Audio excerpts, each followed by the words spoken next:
I want to thank Glenn Liebman and everyone who's part of Mahaney's, the Mental Health Association of New York State, for welcoming me here today, but also for just being incredible champions and advocates of all of our citizens, but particularly now our main focus has really been on youth mental health. And so you're the ones who are dealing with the practitioners, you're going into the classrooms, you're dealing with this hands-on, and I, as the governor of the state of New York, am so grateful that we have people like you that are out there who care so deeply about our young people. So let's give a round of applause to everyone who's part of this great organization.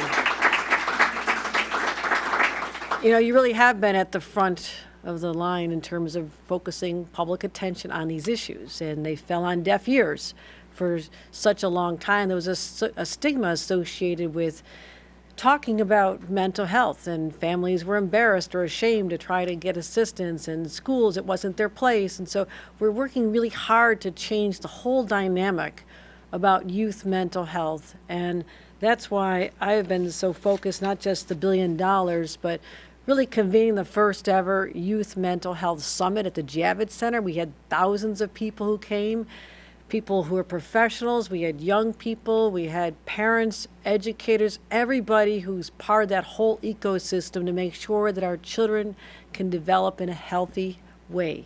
And we're looking also at the barriers to that. That's why we did our youth listening sessions around the state of New York. Launched it in the Bronx about a year ago. I've been all over the 5 boroughs. I was just in Buffalo a couple of days ago. We've done many events with the legislators who sponsored legislation that I think is critically important.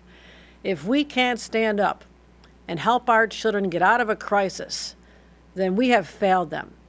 And I, as the governor of the state of New York, don't accept failure as an option. So this is the urgency that I'm bringing to this cause, why I am investing a lot of my time, energy, and political capital to say we can't solve everything right now, but there's one area where I know we can make a real difference. And this is the effects of the addictive, and the addictive word is the word I'm focusing on, addictive algorithms that are intended to bombard our young people when they scroll social media and to draw them in deeper and make it harder for them to put down their device or to interact at a personal level with others. So the companies are responsible for this. This is driven by profit. They also know that there's negative effects on children. They don't have to listen to the Surgeon General who warned about the effects of this a year ago. They just have to see what's happening in their own families. I guarantee the workers who work for these companies, they all see what's happening. The parents see what's happening. The teachers see what's happening. And this legislature is working so hard. We're working in partnership with our sponsors of legislation to say you cannot continue the practice of bombarding young people with these absolutely addictive algorithms. I cannot overstate the powerful draw they have on our young people. I have seen them, I've sat with them, and I cannot get out of my mind the young person who said to me, "You have to save us from ourselves, we don't know how to stop." Well, it's not their fault. They don't know how to stop because there's an intentional strategy to draw them in and get them addicted to this. That's our battle. But also the rights of parents. Parents don't know what's going on during the night hours when the children are supposed to be in bed. They're young people who need their rest. They desperately need their rest to be able to cope with the next day and all the resiliency that's built up by getting a good night's sleep.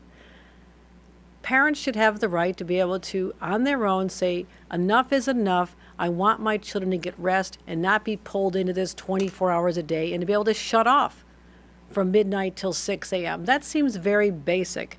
Don't understand why there could ever be opposition to that as well. So I'm here as the first mom governor of New York. I've raised kids.